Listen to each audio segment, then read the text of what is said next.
Well, we're at that time again. And I wanted to start today with a review of quiz 4. I haven't finished grading all of them. And in fact, I have only assigned a number grade to just a few. But I wanted to go over it because there's some concepts I want you to understand. And so anyway, why am I doing this backwards? Well, let me show you. This is the prompt. Identify these artworks by artist and period movement style. First part of the question. Secondly, what characteristics of the artwork link the artwork to the artist?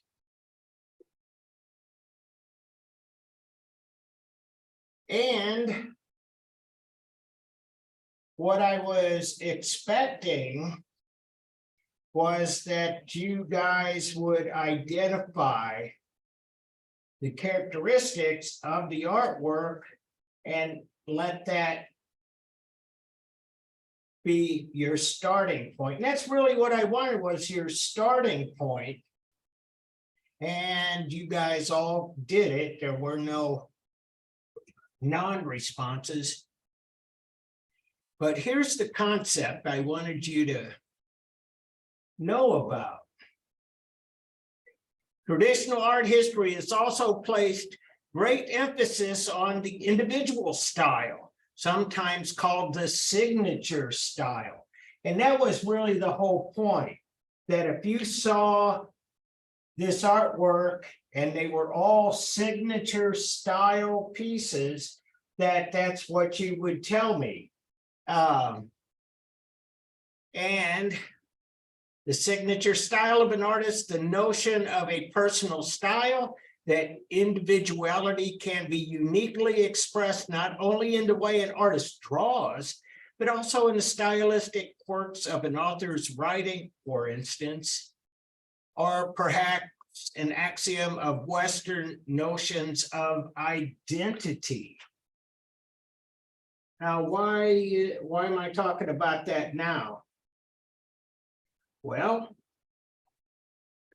when we were talking about neoclassicism, romanticism, realism, one of the points I tried to make, and I think I made it a few times, was that by the 19th century, artists were writing their own narrative. They were painting and they were sculpting and they were creating works that they wanted to do, not what the Pope or the bishop or the king or the wealthy patrons wanted them. They started doing it, they wrote their own narrative, and along with that, we start to see breakout styles too. Not only do they do what they want, they do it how they want. And there was this great movement, which is called modernism, and they're moving towards individual styles. And by the time we get to post-impressionism, and that is one of the points I want to make here, we got a group, a period where by and large, every artist has a unique signature style. That doesn't persist all the time, but it's happening. The identification of individual styles is especially important in the attribution of works to artists. Oh, that's what I'm talking about. How do you know this is a Dali or a Picasso or Van Gogh? That was the second part of the question. Which is a dominant factor in their valuation in the art market. Now, this is taken a little deeper than I have so far, but what you find is that typically the artist working in a signature style,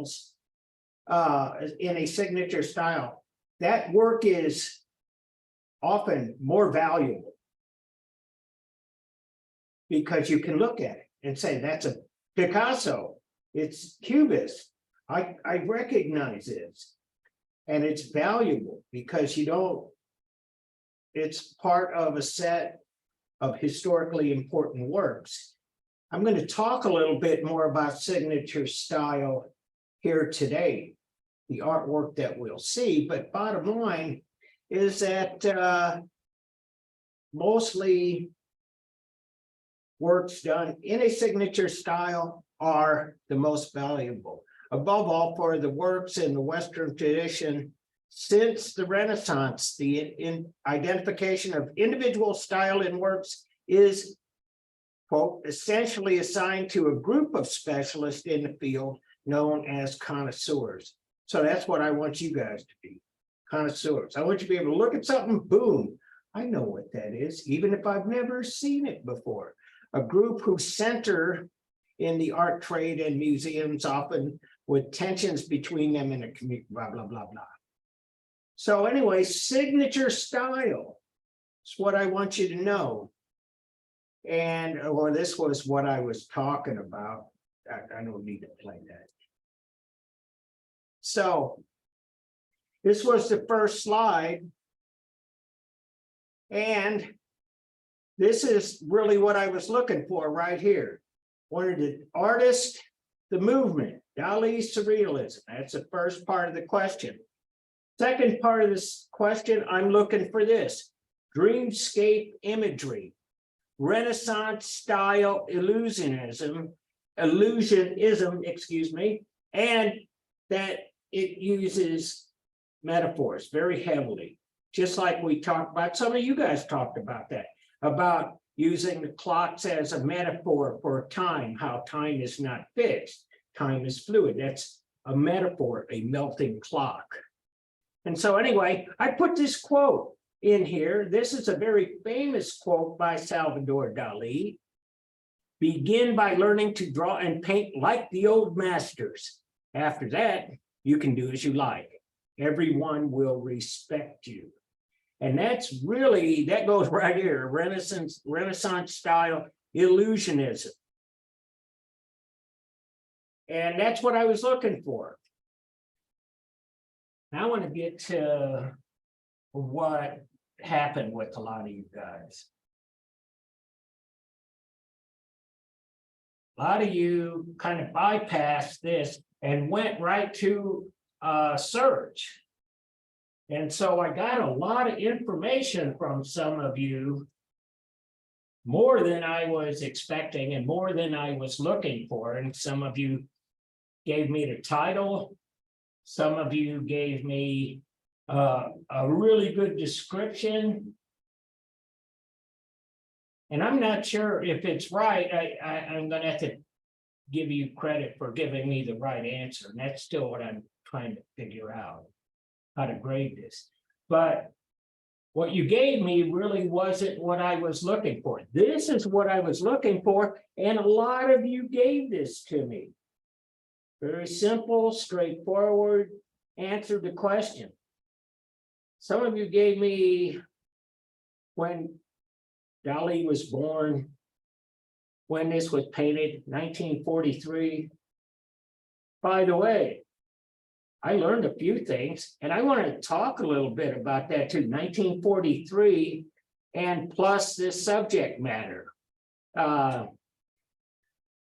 Oh, I forgot. What is the name of this? Geopoliticus and the New Man? Yeah, is that it? You guys that looked it up. I can talk about that, this metaphor, and it goes right to the title, and that's all good. But you see what this egg is? It's actually a map of the world. There's South America, that's Africa, this is Europe, this kind of Mexico, this is Central America and Mexico, and this figure is breaking out of the shell. You can see his feet actually stretching it on the Pacific Ocean. If you look at this as the world, you see. And it is a metaphor. It's a metaphor for America and the new world. He calls it the new man, but it's the new world. And I told you that the surrealists fled Europe because the Nazis did not like them. In 1943, Salvador Dali was actually here in the US when he painted that. So that has everything to do with everything. In my contemporary art class that I taught for many, many years, I used to show this video of Salvador Dali, who was actually stayed in the US for a long time, and he was very frequently seen all over the place. And in fact, he was on a game show, and you can see this on YouTube. Salvador Dali, and he was on What's My Line? And Emma, you're shaking your head. You know what I'm talking about? I think so. It's where like people are trying to guess who the star is. Yes. And they'd have blindfolds on if they were recognizable. And sometimes it would be somebody that was not famous, but they might have been a carpenter or an auto worker or something. But yeah, if they were famous, they had their blinds on. They had a panel of like 4 people and they asked questions. Salvador Dali on a game show of all things in the 1950s, just saying. But at any rate, I digress. But see, there's another thing that, and some of you mentioned this too, and I thought this was pretty good, that this landscape is kind of part of that dreamscape imagery too, that and this is frequently used by Dali, that it's a kind of a barren landscape. It's like the subject matter is placed in something of a desert-like environment. Not always, but these are elements of what I'm showing you here, the dreamscape, the Renaissance illusionism, and the use of metaphors. Those are all parts of Dali's signature style. Picasso, Cubism. Everybody got that? Everybody knew that. And here are parts, here are a couple of aspects of Picasso's Cubism, multiple viewpoints of a single object or subject. And you got that right here. You can see her head in profile. And then with the addition of this part, you can see her whole face, kind of in 3/4. Kind of a Cubist thing. And so arbitrary color, typically arbitrary color was used by Picasso. Somebody actually, I think a couple of you, I think you, Emma, was one that said the signatures in the upper left-hand corner or upper right-hand. I got that wrong, yeah. Upper right-hand corner, sorry, my bad. But I left that in there because that is part of it. Picasso's signature style is that he typically signed his works. And in fact, art historians talk about how vain Picasso was. So that was part of the vanity of being the world's most celebrated artist. And what the heck? And so signature in the upper right corner. And so anyway, somebody, and I forgot who it was, they wrote about the lovesick period. I thought that was a new one on me, and it kind of made sense. I'm pretty familiar with Picasso's work. I've never seen that term, but you know, historians are doing all kinds of things. And in fact, can I take a moment here to pull back on that? Because what we have today in what we call the postmodern age, we get within art history various historical constructs. And it's happening in history across the board. We got history, but then we'll have histories that kind of zoom in on a particular group or a particular theme. Women's history, Black history, and what we have in art history is that even in Picasso, so well studied and so very famous, that they're actually pulling out different parts of his life. And in the 1930s, he did paint a lot of women. So that's like the lovesick period made a lot of sense to me. However, one of his loves of the 1930s was this woman, Dora Maar. And you can see it's cubistic, and you can see her profile and her face. You know, that's a typical cubist thing. Some symbolism, flatness, arbitrary color. I'm sure she wasn't quite this yellow. But this is in 1931.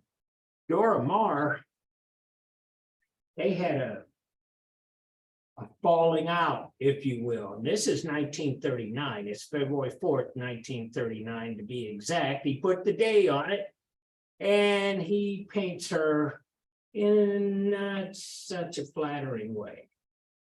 Both by Picasso, both portraits of Dora Maar, and that's what got me about the lovesick period, because a lot of the women he painted after their relationship ended, he was just vicious in how he portrayed these women. They're just menacing, claws on their fingers, and just like this, and this is titled A Woman with a Hat, Chapeau, but it is a portrait of Dora Maar. Look at those teeth too. You say. And so anyway, to continue this review, Van Gogh, post-impressionism, and some of the characteristics that would lead you to think this was a Van Gogh is that choppy brushwork, heavy impasto, and I gotta say, you almost have to zoom in on this to see that. But you see that light shining off there? That is because that surface is very irregular. It's the thickness of the paint in that choppy brushwork. You see some of it here and there and so on. And so little modeling. He typically did not do modeling as such, as a Renaissance artist would. And there would be color variations, say like in the footboard of this bed, but it's not modeled. It's not like it's really got discernible shadow or depth. It's painted mostly flat on the surface. And somebody wrote about the warped space, how that floor is flattened out. And that is a signature style characteristic of Van Gogh, because much of what he painted was flat. This was pre-Picasso and pre-Cubist flatness, but they were moving there. They were making flat art. And somebody noticed this that I thought was really cool. Come on, there we go. It's got his portrait there on the wall too. That's an indicator. And not so much that it is him, of course it is, but a lot of his work was autobiographical, where he was, what he saw, all of this that touched him personally. His friends, he had a mailman that was very friendly to him. He painted a picture of him to post him. Anyway. But little modeling, not a lot. And I wanted to add on that, talking about modeling. Some people use the word shading. And I know what they mean, but that's not the appropriate term. Modeling is the term of choice. Shading kind of takes on some other meanings. And so anyway, Impressionism or post-impressionism, actually, art historians go both ways on this. And the impressionist part is that there's all of these splashes of color, just like Claude Monet would do. And he lets you mix the color optically, but the way that he uses color is really not that much different than what Monet was doing with his haystacks, Rouen Cathedral, Lily Pond, and so on.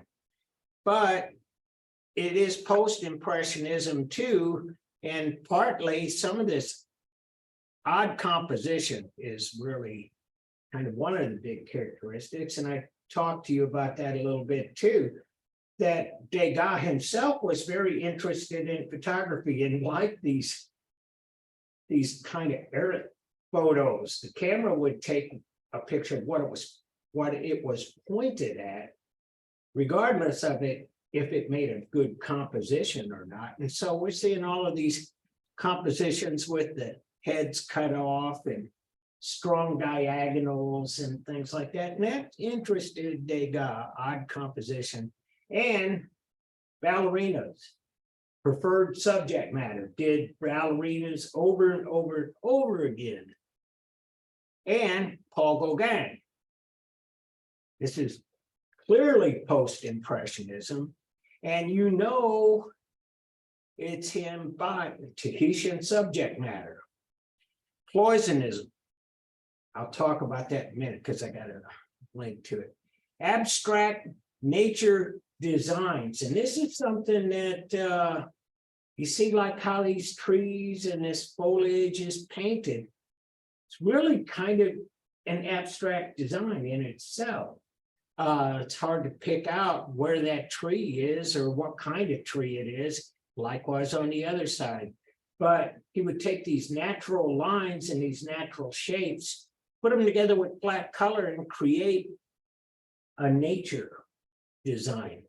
Color palette, these typically, I learned about this, looking up stuff for this assignment, is color palette. One of the things that Gauguin would do when he was painting was that he didn't clean his brushes all the way.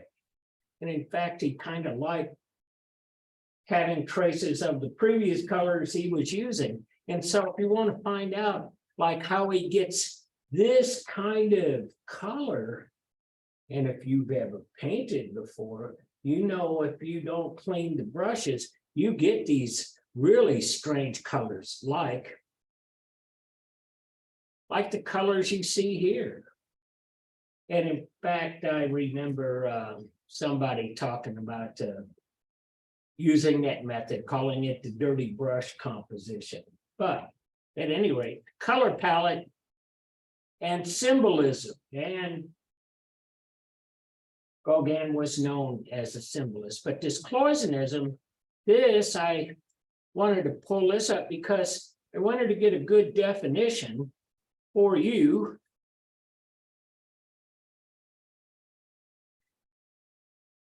And all I'm getting is a little blue wheel. There it is. And this is a Wikipedia version.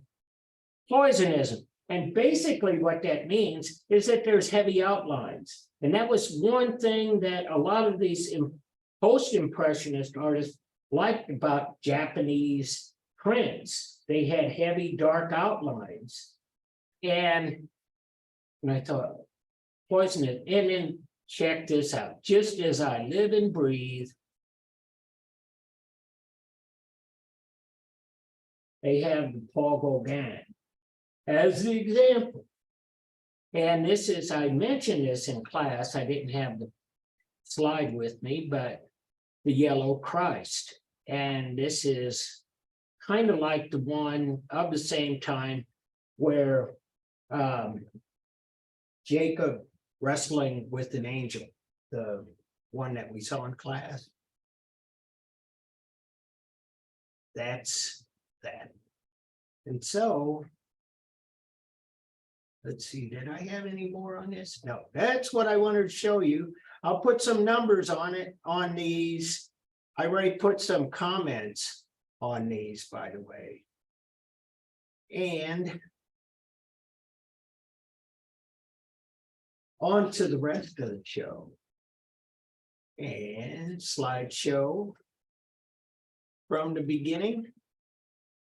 And I want to make sure I can see the share. Oh, yeah. Good. Talk to you about a lot of what was going on in art in America between the turn of the century and the Second World War.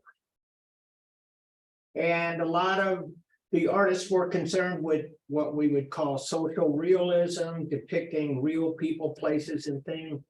Dorothea Lange, Margaret Mother, we had John Sloan, we had the Ashcan School, we had Edward Hopper, Grant Wood, etc. And then we had a few abstract artists too, but by and large, and even history still kind of looks at those years as being what we would call provincial. And that's kind of a derogatory term, but it has its roots in the fact that there was still kind of a, by and large, a skepticism about all of this European modernism. Across the board, we don't like it. Even Theodore Roosevelt was making fun of the works at the Armory show, the shingle, the explosion in the shingle factory about Marcel Duchamp's nude descending the staircase. And so anyway, we have at the beginning of, or the end of World War II, I should say, we have some other things. This is all kind of a prelude.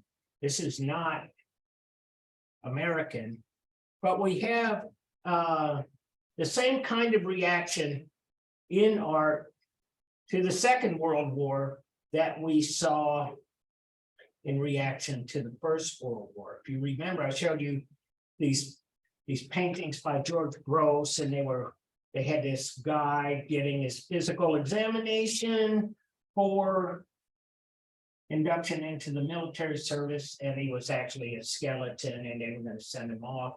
See a lot of Max Beckman about torture and death and dying, and here we go. Alberto Giacometti, Man Pointing, number 5. And this got generated out of a movement, a literary movement, and a philosophical movement called existentialism. It emerged after or during the Second World War. It was primarily French, and a lot of artists, writers, and thinkers were really drawn to this existentialism. What is existentialism? Anybody? Means that you like to exit? No, different. Existentialism, concerned with the human condition. Get right down to the basics, right down to the essence of who we are as human beings. And that's really what Giacometti was doing. You see, there's not much in terms of physical characteristics, except that he's thin. It's the bare essence. It's, you might call this the inner man or the inner person. Existentialists saw this and they realize that significance. This is puns fit quite nicely into this. Was like really bare bones, if you will. It's right down to the essence, man pointing, and this fit existentialism. Francis Bacon, an English painter, and he just named his paintings by and large as painting. And so he'd have these crazy expressionistic paintings, and you would have these situations. In this case, he has two sides of beef. This is like right out of a slaughterhouse, which is kind of an interesting metaphor for what went on in the Second World War. It was a slaughter. The idea of meat and all of this stuff hanging around, meat, this rack of ribs here. And we have this person, this anonymous person, and it looks to me, I hope you would see it the same way. It's a pretty gruesome character speaking, and it looks like pure evil under the umbrella. And the umbrella is even kind of a metaphor too, for somebody that's sheltered from all of the bad things in the world. And so Bacon is doing this as a response to what is happening geopolitically.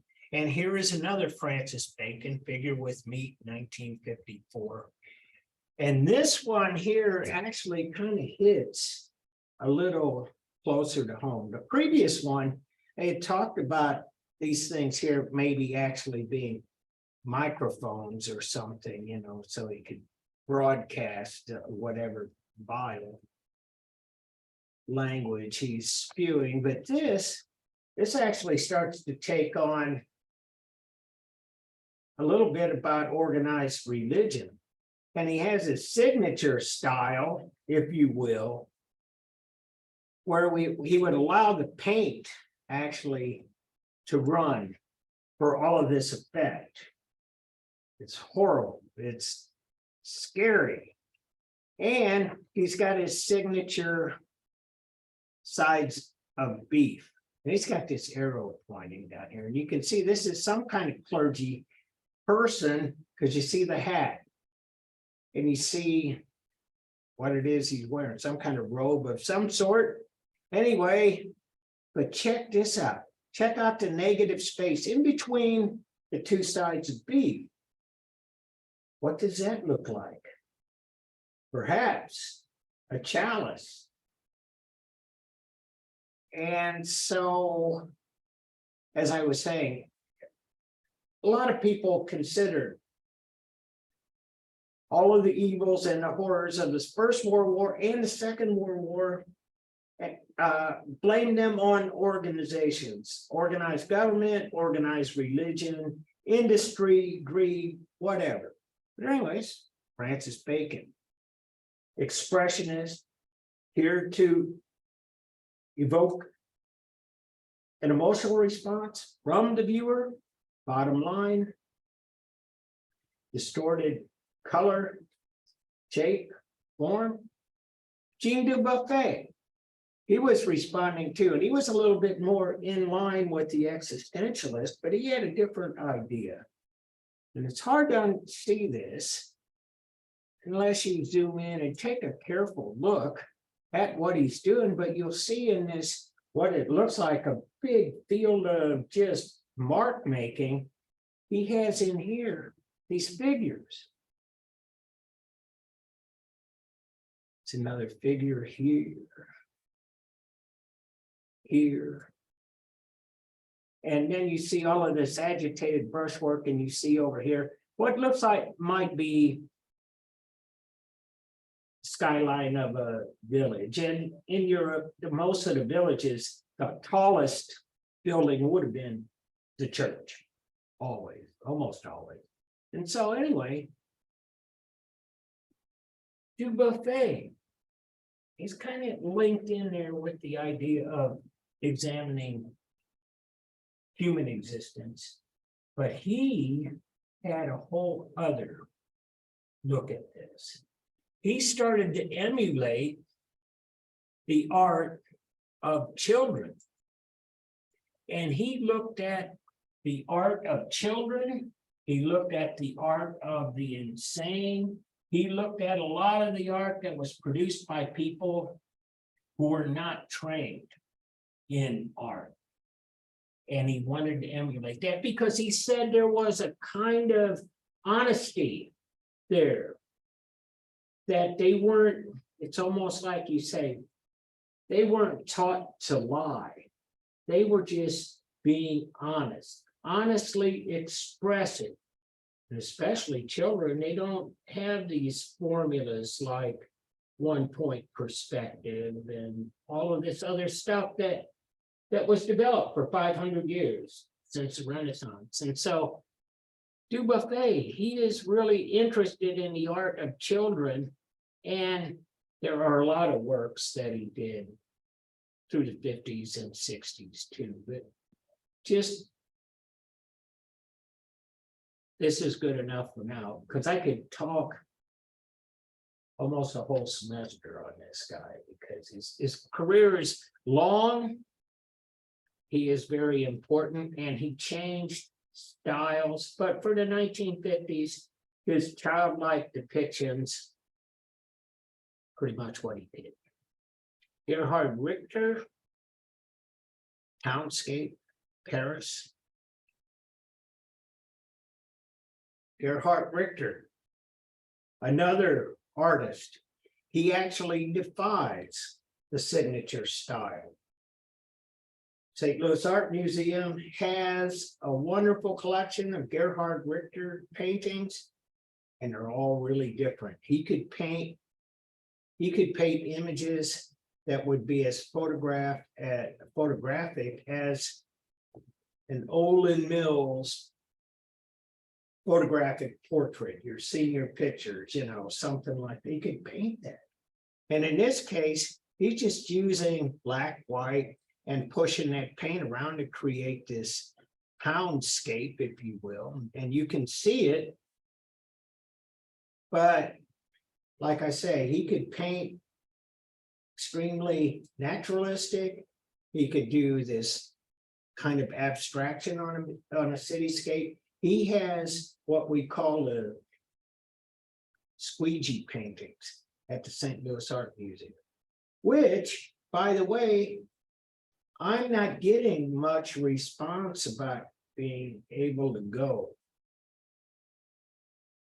on a group to the St. Louis Art Museum. I only have 2-3 responses, and they're all 2-3 different times. And so we're kind of tick, tick, tick. Anyway, I'll talk about that later. But that gets us to this, and this is like the big show. This is the big point of chapter 31. Abstract expressionism. Or Shield Gorky. As I said earlier, those surrealists came over to the US in the early 1940s, late 1930s. They escaped Nazi tyranny, and when they got here to the North American continent, they traveled extensively. They wanted to find out what artists were doing in the so-called New World. That's that Dali painting, the new man. Actually, it's the new country, it's the new world, but bottom line, they all did this. And one of the people those surrealists came upon, I told you about Frida Kahlo, and they loved Frida Kahlo and the honesty of her self-portraits. They loved this guy too. And he was a guy who was pretty much familiar with what was going on in Europe via the communication of the age, magazines and newspapers. But at any rate, he knew about this automatic surrealism, automatism, if you will, that automatic drawing. I showed you that with Miro. He was doing that over in Europe. He was doing that too. This is automatic drawing, and then come and paint in the shapes that you created. Garden in Sochi, circa 1943. They found this guy and they loved him because he was doing what they were doing. They understood automatic surrealism. And so Gorky's work went up exponentially. There's actually a movie, I think it's still on Netflix, about Gorky and the fact that he had this meteoric rise to stardom and died at a young age. But anyway, Gorky was one of the few people in the US that was working and painting and thinking like European modernists. And some people derided him for that.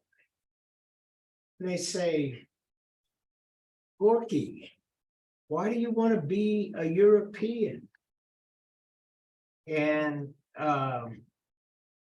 this famous quote, if Picasso drips paint, then I drip paint. Show you some dripping paint on Bacon's. Anyway, bottom line is that he was there. He was early in the 40s, the first American artist to actually get some worldwide attention. But in the meantime, and this is Lavender Mist, it's from 1950, but in the meantime, there are a group of artists in New York, and they are trying to outdo surrealism. And the surrealists kind of treated them shabbily. They thought the surrealists were big artists. They were kind of arrogant and stuff. But anyway, these guys learned from them.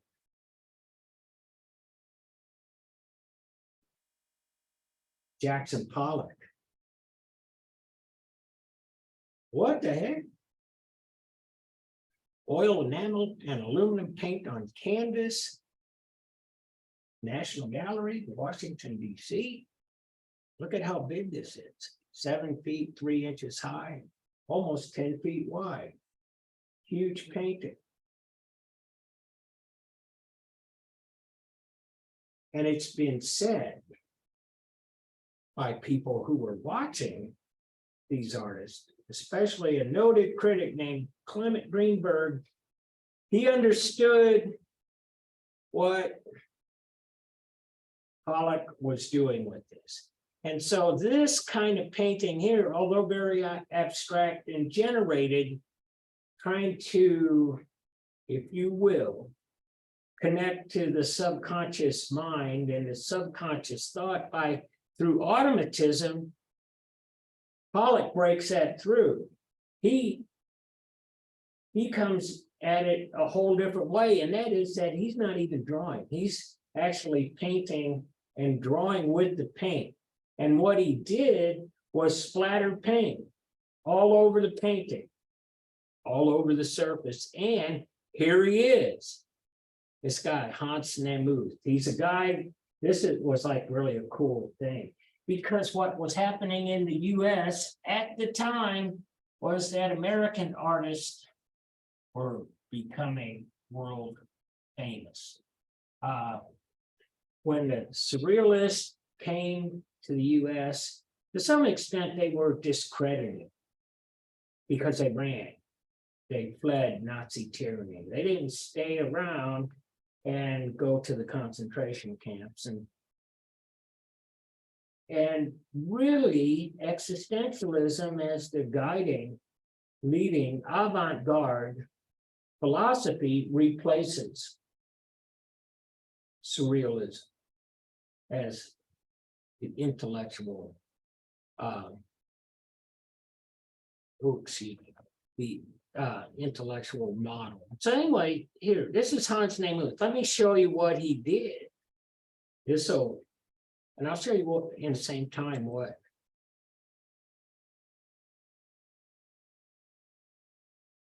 Okay, I gotta make sure I got the right screen. Yep. And Hans Niemuth, I told you about Greenberg, and a critic that kind of wrote and publicized these artists, explained to the world what these guys were doing.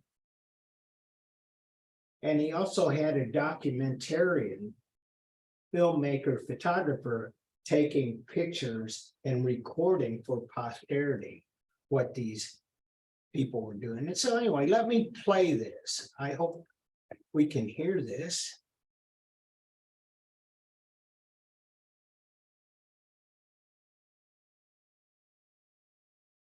Come on.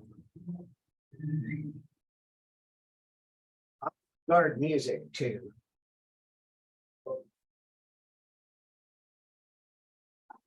Spring, East Hampton, Long Island. I was born in Cody, Wyoming, 39 years ago.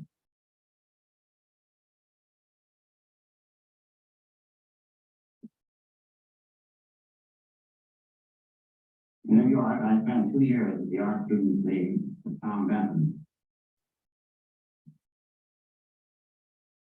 He was a strong personality to react against. This was in 1929.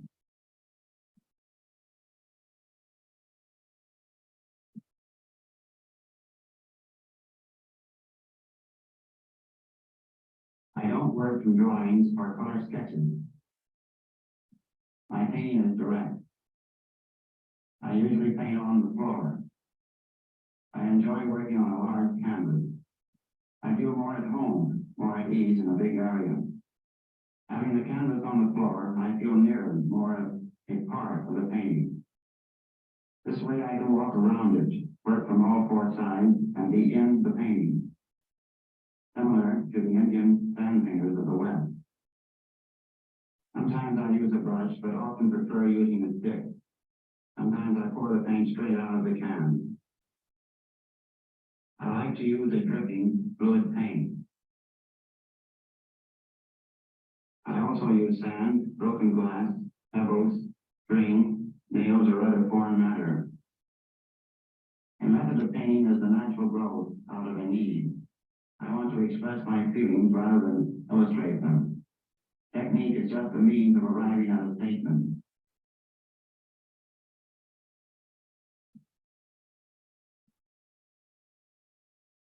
When I'm painting, I have a general notion as to what I am about.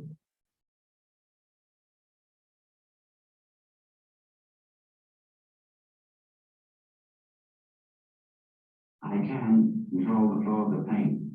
There is no accident, just as there is no beginning and no end. Sometimes I lose the painting, but I have no fear of changes, of destroying the image. Because a painting has a life of its own, I try to let it live.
I like this little box, play music question mark. I'm gonna, oh, there it is. See the finished product here.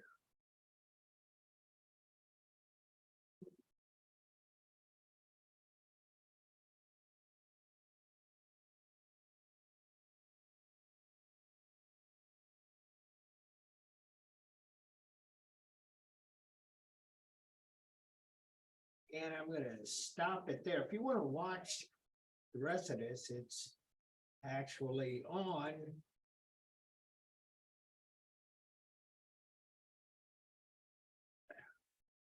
Gotta pull this down.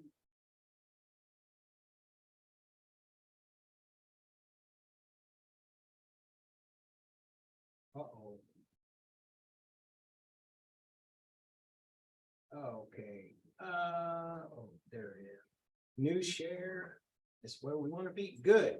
So anyway, that's an old video, as you can tell. But that was, he said a few things in there that really kind of changes the whole idea of painting. And that is that he said, I want to express my feelings, not illustrate them. And so by him standing over a canvas and slinging paint, that's almost like that automatic drawing that we talked about, but this kind of cuts out a couple of steps in that. One is the drawing part, and the other is coming back later and filling it in. We'll do this all at one time and express his feelings. And he talked about some of that during the film. I really find out who I am, et cetera, et cetera. So that is taking the ideas of surrealism and pushing them farther. And so just want to tell you a few things. One is that about 20 years ago, I think it was 2000 or something, they did a full-length Hollywood film on Pollock, and it's really pretty accurate, to be honest. And Marcia Gay Harden plays Lee Krasner, who was Pollock's spouse and herself a distinguished artist. And Ed Harris plays Pollock here. And it's a really long movie, but it's pretty accurate. It's good biopic. And as I was saying, Lee Krasner, his spouse, and you see, this is 1957. What happens in their relationship is this. They meet early 1940s. Pollock is starting to make a name as these artists collectively known as abstract expressionists start hanging out. They gel, they coalesce as a movement. And there are all these stories about the mythology of abstract expressionism. They lived in Greenwich Village back at the time when Greenwich Village was kind of a blighted community. And honestly, it's been the history of of American art for quite a long time. The artists, starving artists, try to find a cheap rent, and so they go to these places that, in this case, they were called cold water flats because they didn't have hot water and they were, anyway. They all hung out at this place called the Cedar Bar, right there in Greenwichville. And all these places are like historical monuments today, but bottom line, they all hung out at the Cedar Bar, and one of the abstract expressionists, I remember reading this one time, said there was this really good Chinese restaurant in Greenwich Village where they would eat all the time. They liked Chinese food because it was really cheap. But at any rate, Krasner was somebody who had actually studied art. And she met Pollock and she was like blown away. Pollock, this is like groundbreaking. In fact, the movie even talks about some of this too. You see when they meet, and she gives up her career to help promote his career. But Pollock himself dies in 1956. And Pollock, you saw the film from 1950, by the 1953-ish, he's got alcohol problems, his life is just going down the drain, and he dies in a car wreck. In 1956, the Krasner resumes her career. And you can see by how she's generated the imagery, how she's painted it, it's really quite in keeping with that automatism, but she's bringing her own identity into this. And so Krasner, one of the few women abstract expressionists.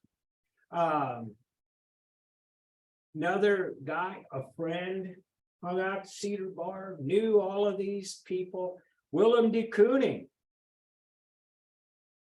And so after seeing paintings like this and like that, what do you think that Greenberg and those guys said about this? They said, Willem, you can't paint like that. That's still figurative. You still are hanging paint on a subject. And the subject should be the paint itself. Just like Pollock said, a painting takes on a life of its own. It has its own meaning. In this case, de Kooning was using a lot of that kind of fundamental expressionism and doing that kind of visceral, almost venting, if you will, his feelings while he's painting on canvas. And a lot of critics have questioned whether or not de Kooning had what will we say, issues with women because he painted them in such a menacing way, and take a big eyes, sharp teeth, just, large breasts, just really. Anyway, a lot of people say he had a hostility towards women, but he lived a long time and he kind of gave up that way of painting. Oh, and I have some other, I have full PowerPoints on each one of these people. But de Kooning outlived all the rest of them. He lived into the 1990s. And so I got a picture of him with like Paul McCartney. It's kind of cool. Anyway. But de Kooning, he's he leans on the expressionist. This is why they call him abstract expressionist. None of them are totally one or the other, but this extremely abstract, so abstract that you don't even have a subject, identifiable subject anymore, and it is all expressive. So Joan Mitchell, She paints with them. She uses a lot of the same ideas, the same technique. She comes to New York and she paints right alongside of these men. Joe Mitchell, by the way, she's at the St. Louis Art Museum. That's a Mitchell and Monet show.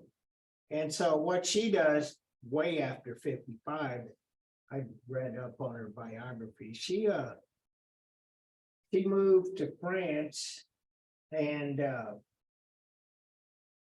painted in the French countryside and used a lot of this abstract expressionist, technique to paint the countryside in the same kind of way that the Impressionists did, especially Monet. And so she still paints like in this manner, but it's influenced by the south of France and her surroundings. Another guy, Franz Klein, another guy who actually died young too. Brushwork, white paint, black paint, expression, abstract expression. There's another guy here, he lived to be very old too. Robert Motherwell painted, he frequently talked about automatism in his work, but he would end up with these kinds of shapes in his work by and large. He was also a guy that came to New York, went to an Ivy League school and was a philosophy major. And he joined the abstract expressionist and had not even ever had picked up a brush before. And he knew by hanging out, by working with them, he learned what they were about. And he was a very articulate, very well-spoken and well-written artist. And he kind of became the spokesperson for these artists. And as you might guess, this art needed a lot of explanation to the American public. It really wasn't quite accepted right away. Another abstract expressionist, Barnett Newman. And he basically pioneered this idea of a color field painting. And that is, the color field is red and he has these vertical stripes. He'd make those stripes in a way that you could, or I would probably make them today, masking tape. And as a matter of fact, because they were done through the use of masking tape, they were labeled zip paintings after the zip that you have when you pull that masking tape off. Anyway, and Vir Heroicus, sublime heroic man. And so they really start to dig deep. And a lot of them, this is an untitled. In fact, a lot of these people are not titling their, they want the work to speak for themselves. And so Mark Rothko, signature style, blocks, irregular blocks of color, one upon the other. And if you ever get the opportunity to see a Mark Rothko, you'll see, and you can't really tell, but they are layered, then paint over, then paint. And it creates kind of an atmospheric effect. In fact, when you see them, it's almost as though they seem like it's a fog or something, atmospheric in that way. And so, but this became what he did. And a lot of people talked about these as having the kind of, they function much like religious iconography, that you could sit in front of them, gaze into the atmospheric spaces that Rothko created and have a transcendental experience. As a matter of fact, in Houston, there's a building, it's called the Rothko Chapel. And it's like an octagon shaped room. And on the walls are Rothko paintings and benches all around to sit and contemplate. That's all there is, and it's very bare bones, no distraction. It's very Zen-like in that manner. And so these artists collectively, abstract expressionists, and they all have their signature style. For instance, Pollock, the drip.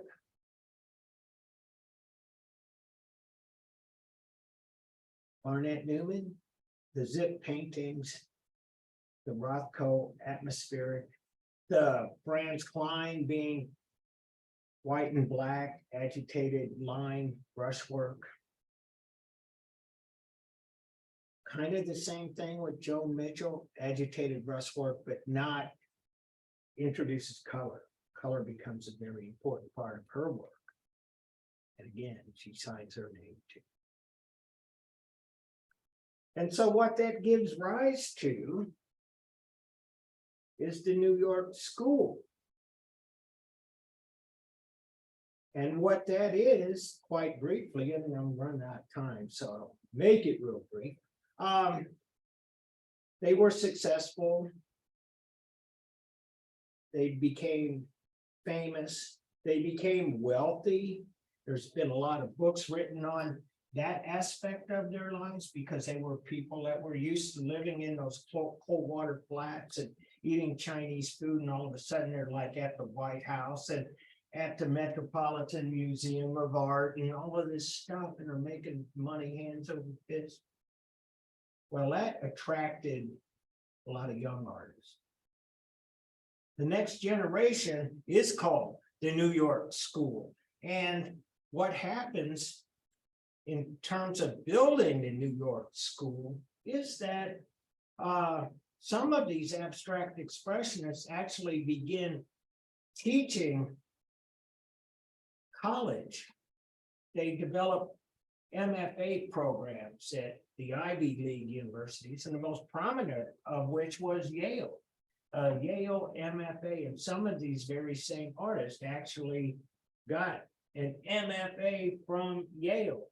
Not Ellsworth Kelly, though, by the way. But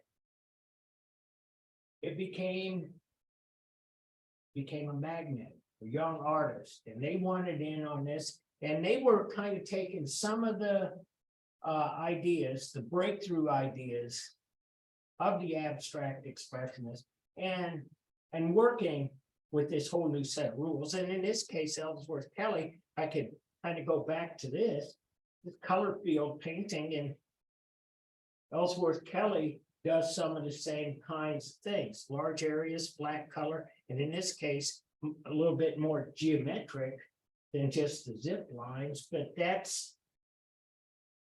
becomes his signature style. Frank Stella, he does shaped canvases, does design lines, if you will, but bottom line is that it's still extremely abstract.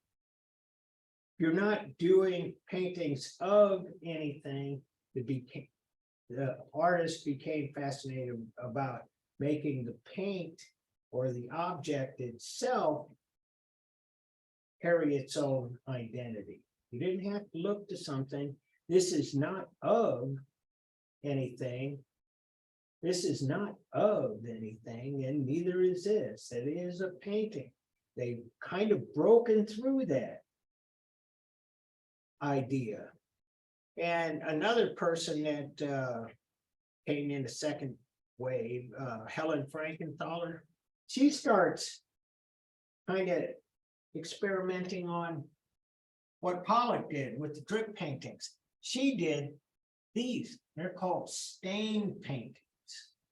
And what she would do, and they're usually pretty big, usually 6'8" by 6'9", it's almost exactly square, but what she would do, just like Pollock, roll out that canvas, and in her case, she would use unprimed canvas. It was really just the cloth itself, and she used acrylic paint in buckets, kind of pretty much like Pollock, but she would water it down, pour it onto the surface, and lift the edges up and create these shapes. And this is Helen Frankenthaler. So it's based on breakthroughs that Pollock made, but again, comes out with a whole different product. And she talked about her paintings, not so much about her own personal feelings. And yeah, as Pollock was saying, I find out a lot about myself when I'm doing this. She would talk about these as being mood paintings. And so that kind of atmosphere she creates with this, actually kind of reminiscent of this, that atmospheric haze, if you will. So, and here's another one of those stained painters, Morris Lewis. And you can see he does the same thing, acrylic resin on canvas, but we still don't know how he did this, but he did a lot of the same kinds of things, but we don't know how he got this linear quality onto the stained paintings. And they all seem to actually start to take on various shapes, mostly linear. And so anyway, that's probably a good place to stop. Morris Lewis, one of the DC artists, actually, that's another aspect of New York school that starts to spread out a little bit too. So one thing, one request. Have a good weekend. And I'll see you on Monday. We got a week from Sunday, I think, is when video presentations are due. So it won't be long. We'll be watching you guys teach this class. So see you later. Thanks a lot.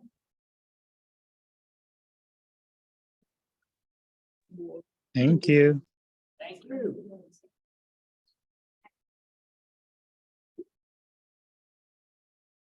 Thank you. Thank you.